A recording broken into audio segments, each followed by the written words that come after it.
Usai mendapat laporan warga, tim SAR langsung menyergap posisi biawak yang terjepit batang pohon di area banjir Komplek Gria Cimanggu, Kecamatan Tanah Sareal, Kota Bogor, Senin sore. Bahkan petugas sempat kewalahan saat akan meringkus lantaran biawak meronta hingga nyaris menggigit. Beruntung reptil sepanjang lebih dari 2 meter ini berhasil dievakuasi setelah ekornya dijerat tambang.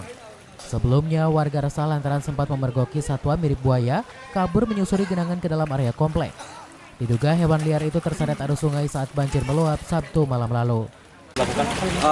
Tadi kita dapat laporan dari warga, ada biawak dikhawatirkan banyak anak kecil yang berenang atau bermain air di banjir di sini.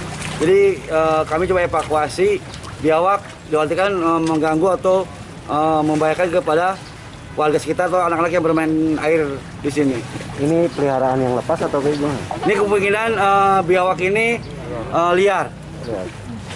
Mungkin selain biawak juga ada mungkin binatang reptil seperti ular. Mungkin ini anak ya, mungkin lebih besar dari sini karena beberapa kali masyarakat beberapa banyak biawak yang berkeliaran di lingkungan sini.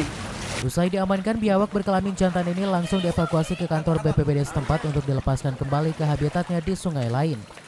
Sementara warga diminta waspada lantaran banyak reptil seperti biawak hingga ular diduga masih berkeliaran akibat terbawa banjir. Dari Kota Bogor, Herman Bons melaporkan.